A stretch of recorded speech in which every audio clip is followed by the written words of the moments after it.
तो दोस्तों फाइनली जो हमें लग रहा था उसका समय आ चुका है। Joao Felix to Al Nassr, here we go.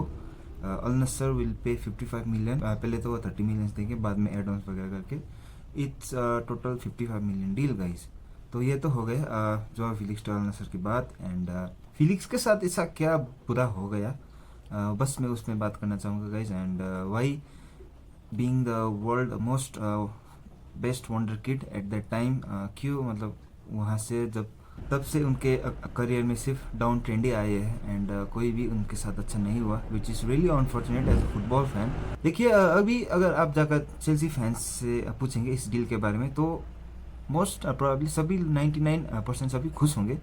Because एक तो चेल्सी ने बहुत अच्छा बिजनेस किया है, यहाँ पर प्रॉफिट निकाला है एक ऐसे बंदे से जो जिसको कोई नहीं लेना चाहता अपेरेंटली इतने ज़्यादा प्राइस में। लेना भी चाहता है तो अराउंड 20 मिलियन, तो 30 मिलियन से ज़्यादा तो कोई नहीं देना चाह रहा था। तो चेल्सी ने बिजनेस अच्छा किया वहाँ पर। एंड सभी फैंस ऑब्वियसली बहुत खुश होंगे बिकॉज फिलिक्स का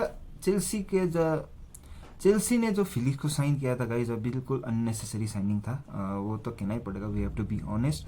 एंजो मारेस्का ने ऊपर से उतना उसको ट्रस्ट नहीं दिखाया, डिस्पाइट बीइंग बहुत ही ऐसे ऐसे मैच में उन्होंने मतलब कोई ऐसे फ्लैशेस दिखाए हैं ऑब्वियसली। एंड ऐसे एकदम इंपॉर्टेंट मोमेंट्स निकाले उन्होंने भी। बट फिर भी एंजो मारेस्का का जो भी सिस्टम था, जो भी विजन था, उसके अंदर वो फिट नहीं आ रहे थे। एंड एक तो एंजो मारेस्का का साइनिंग भी नहीं था। तो guys he is just 25 years of age. And ऐसे एज में वो जा रहे हैं सऊदी अल नसर, जो कि अपने मतलब रोनाल्डो के साथ खेलेंगे ऑब्वियसली अल नसर में। तो क्या हो गया फिलिक्स के साथ ऐसा कुछ उसके करियर में, एंड जानेंगे कि उनके करियर में कौन ऐसा मतलब रॉन्ग टर्न था जिसकी वजह से आज ये हमें देखना पड़ रहा है। तो सबसे पहले बात करेंगे कि मतलब बेनफिका के प्लेयर है सबसे फर्स्ट ऑफ ऑल तो। एंड बेनफिका में उन्होंने इतना ज़्यादा अच्छा खेला था, बहुत ही उनका ब्रेक थ्रू सीजन था। एंड बहुत ही मतलब वर्ल्ड में छा गए थे वो एक तरीके से, मतलब पूरा बम्बार्ड हुआ था जोआ फिलिक्स उस टाइम बहुत ही नाम सुनने को मिल रहे थे जोआ फिलिक्स के। एंड क्यों नहीं, बिकॉज ही भाई उसके अंदर क्या नहीं था, ड्रिबलिंग, फ्लेयर, जो कि क्लासिक नंबर 10 में हमें देखने को मिलता है। एंड सीजन वहाँ पर ख़त्म होता है, पूरा क्लब लाइन लगते हैं जोआ फिलिक्स को साइन करने के लिए। तो उनमें से सबसे टॉप क्लब आते हैं Atletico Madrid, because Atletico was very मतलब इंटरेस्टेड इन हिम। एंड पता है आपको एटलेटिको मैड्रिड ने कितना खर्च किया था जोआ फिलिक्स पर उस टाइम पर? 126 मिलियन खर्च किया था जोआ फिलिक्स के लिए। एंड उस टाइम पर सबसे मतलब टॉप 3 पे आते थे, मतलब इतना महंगा साइनिंग था। तो जोआ फिलिक्स फाइनली मतलब आ चुके थे एटलेटिको मैड्रिड। एंड मुझे लगता है कि एटलेटिको मैड्रिड उन्होंने जो क्लब चुना वो सबसे गलत डिसीजन था मेरे हिसाब से। बिकॉज एक तो जोआ फिलिक्स का आप स्टाइल देखिए, क्लासिक नंबर 10 है, बहुत ही फ्री खेलना उन्हें बहुत अच्छा लगता है। एंड बहुत ही स्पेस में उन्हें मतलब कवर करना, पॉकेट में घुसना, पॉकेट में ऑपरेट करना, like classic number 10 you know. बहुत ही एक फ्री स्टाइल फुटबॉलर टाइप के मतलब खेलते हैं जोआ फिलिक्स। एंड बहुत ही फनी पार्ट ये है कि डिएगो सिमियोनी का जो एटलेटिको मैड्रिड का फुटबॉल सिस्टम है, इतना ज़्यादा रिजिड एंड डिफेंसिव फुटबॉल खिलाते हैं, इतना ज़्यादा मतलब प्रॉपर डिसिप्लिन डिफेंसिव फुटबॉल खिलाते हैं डिएगो सिमियोनी। ऐसा लगता है कि बॉल ज़्यादा मूव नहीं होते जब एटलेटिको मैड्रिड का मैच होता है। अगर उस पर एक और आगे सामने डिफेंसिव टीम हो तब तो इतना ज़्यादा केजी गेम होता है, बहुत ही बोरिंग गेम देखने को मिलता है हमें। सिमियोनी का गेम बोरिंग होता है। And Felix was totally different, मतलब बहुत ही एक अपोजिट हो गए थे फिलिक्स। एंड उनके अंडर सिमियोनी के अंडर इतना ज़्यादा फ्लरिश नहीं हो पाया फिलिक्स। एंड जो मतलब उनके अंदर टैलेंट था, फ्लेयर था, मतलब स्किल्स थे उनके, वो मतलब वहाँ पर उतने ज़्यादा देखने को नहीं मिले थे। इसलिए बिकॉज जो फिलिक्स के पास टैलेंट था वो एटलेटिको मैड्रिड के लिए नहीं था। तो वहाँ पर उनका बहुत ही डिसअपॉइंटेड स्टार्ट, करियर में डाउन ट्रेंड शुरू हो गए थे वहाँ से ही।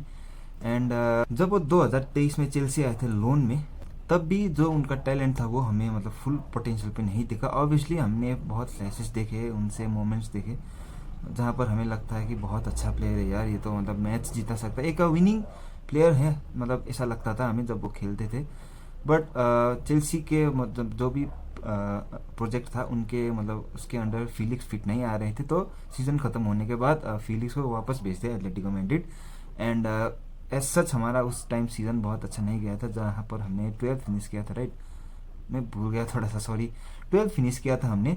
तो इसी वजह से फिलिक्स को मतलब बाई करना भी मतलब उतना ज़्यादा ठीक नहीं लगा चेल्सी को। तो इधर उधर करके फिलिक्स फिर से एटलेटिको मैड्रिड चले गए थे, एंड ये सबसे ज़्यादा उनका सेटबैक था, जहाँ पर चेल्सी आना फिर से वापस। तो मरेस्का आ चुके थे इस टाइम तक, एंड मरेस्का का जो भी विज़न है, सिस्टम है, उनका जो भी सब कुछ, उनके अंदर फिलिक्स कहीं से भी फिट नहीं आ रहे थे, बिकॉज ऑलरेडी हमारे पास फिलिक्स से बहुत अच्छा प्लेयर था, कोल पामर। लोन स्पेल खत्म होने के बाद फिर से चेल्सी आ गए थे फिलिक्स, तब फिलिक्स और भी गंदा होके आ चुके थे, बिकॉज फिलिक्स एक तो अच्छा नहीं खेल पा रहे थे, एंड मरेस्का के सिस्टम में ना होने की वजह से उन्होंने फिलिक्स को उतना ट्रस्ट नहीं दिखाया। तो इसी वजह से फिलिक्स ज़्यादातर बेंच में ही रहे थे, एंड कॉन्फ्रेंस लीग में भले उन्होंने बहुत स्टार्ट की थी, but conference league is a बहुत ही लो लेवल लीग। तो उसके बाद बीच में विंटर ट्रांसफ़र विंडो आते, एंड फिलिक्स एक तो बेंच में ही बेंच वार्मर थे, एंड क्लब ने सोचा कि लोन पे भेजते, शायद थोड़ा सा इम्प्रूव होके आएंगे। एसी मिलान पे लोन पे भेज देते फिलिक्स को, वहाँ पर भी उतना ज़्यादा इम्प्रूवमेंट नहीं होता है उनका, एंड एसी मिलान ने भी मतलब उनको मतलब बाई करने के लिए मना कर दिया। तो वो फिर से आते चेल्सी, यहाँ पर सीज़न ख़त्म होता है, ठीक है। अभी तक फिलिक्स के साथ जो हुआ यहाँ तक ही सीमित था, एंड अभी वो चले गए हैं अल नस्सर। तो ये तो था first part of the reason जहाँ पर फिलिक्स के साथ क्या रॉन्ग हुआ, तो मैंने बता ही दिया। सबसे मतलब रॉन्ग मूव था एटलेटिको मैड्रिड आने के। तो यहाँ पर सेकंड रीज़न ये मानूंगा मैं, जहाँ पर he is a very injury prone player, बहुत ही इंजरी होते हैं। मैंने तो जब से चेल्सी आया है बहुत ही उनको इंजरी होते हुए देखा है। तो इंजरी होने के बाद प्लेयर का एक तो फॉर्म उतना ज़्यादा अच्छा नहीं रहता है, इंजरी के पहले जो उनका अच्छा फॉर्म होता है उन पे मतलब फिर से वहाँ पर पहुँचने के लिए बहुत टाइम लगता है प्लेयर को। तो उसकी वजह से उनका जो कि एक कंसिस्टेंस लेवल था वो भी बहुत ही ड्रॉप हो गया था, and he was not consistent. हमें बहुत ही टाइम लगता था उनको मतलब अच्छा खेलने को देखने के लिए, 15 मैचेस में एक फ्लैशेस देखते थे हम, तो उतना ज़्यादा कन्विंसिंग नहीं लग रहा था। तो सेकंड रीज़न तो ये है। थर्ड रीज़न ये मानूंगा मैं कि स्टेबिलिटी नहीं थी उनके करियर में, जहाँ पर आपको याद होगा मतलब बेनफिका में जब वो उनका एक ब्रेक थ्रू सीजन था, वहाँ से भाई इतना यंग एज में एक तो मतलब आप क्लब मूव कर रहे हो, आप एक तो नया कंट्री, नया कल्चर, एक तो सबसे ज़्यादा मुश्किल तो टोटली अपोजिट फुटबॉल सिस्टम में आप मतलब मूव कर रहे हो, जहाँ पर एक सेइंग भी है कि अगर आप जितने भी टैलेंटेड हो, जितने भी स्किलफुल हो, अगर आप एक रॉन्ग प्लेस में हो ना, तो मतलब आपको वो रिकॉग्निशन नहीं मिलेगा। तो जो है फिलिक्स के पास जो भी टैलेंट, स्किल, मतलब गॉड गिफ्टेड स्किल्स थे, एटलेटिको मैड्रिड में भाई उनका मतलब पूरा मतलब गलत मूव हो गया वहाँ पर। एंड उसके बाद पॉटर, लैम्पार्ड, पोचेटिनो, मरेस्का, तो एक मैनेजर के अंडर प्लेयर्स इंप्रूव कर पाते हैं मुश्किल से। तो उनका तो मतलब मैनेजर आफ्टर मैनेजर मतलब क्लब्स आफ्टर क्लब, तो इसकी वजह से उनके मतलब करियर में स्टेबिलिटी भी नहीं था। तो शायद ये भी एक रीज़न हो सकता है, मुझे लगता है। सो इसमें फाइनल थॉट एंड मेरा टिक इसमें ये होगा कि जो Felix had all the talent, the dribbling, the flair, finishing, जो भी एक इंडिविजुअल प्लेयर में मतलब सब कुछ हमें देखने को मिलता है, फिलिक्स के पास सब कुछ था। बट आज के मॉडर्न फुटबॉल में स्किल इज़ नॉट एवरीथिंग, सीमित नहीं है अभी ये फुटबॉल में, जहाँ पर आपके पास एक टीम स्पिरिट होना चाहिए, एक राइट इन्वायरमेंट होना मतलब आपको होना चाहिए उसमें, एंड मेंटालिटी, एंड सबसे इम्पॉर्टेंट चीज़ एडेप्टेशन, जहाँ पर फिलिक्स एडप्ट नहीं कर पाए मॉडर्न फुटबॉल से, जहाँ पर वो एक क्लासिक नंबर 10 की टाइप्स खेलते हैं, एंड फिलिक्स मॉडर्न फुटबॉल में एडप्ट नहीं कर पाए, उनके लिए ये भी बहुत ही बुरा साबित हुआ। तो एंड मुझे ये भी लगता है कि फिलिक्स एक बहुत बड़ा विक्टिम है लोगों के एक्सपेक्टेशन का, मतलब जो मतलब लोग फैंस एक्सपेक्ट करते थे उससे।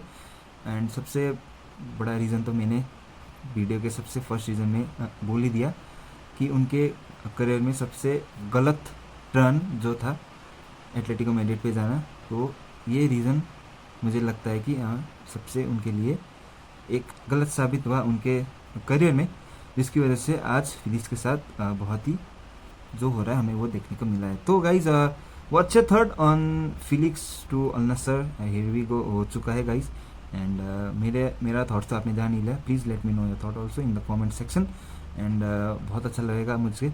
तो अगर आप वीडियो तक लास्ट तक है, यहाँ तक है, तो लास्ट तक है तो आपको मतलब अच्छा लगा वीडियो तो do subscribe guys, I really need your support. And until then next video में मिलेंगे गाइज, तब तक के लिए टेक केयर एंड पीस। तो बाय।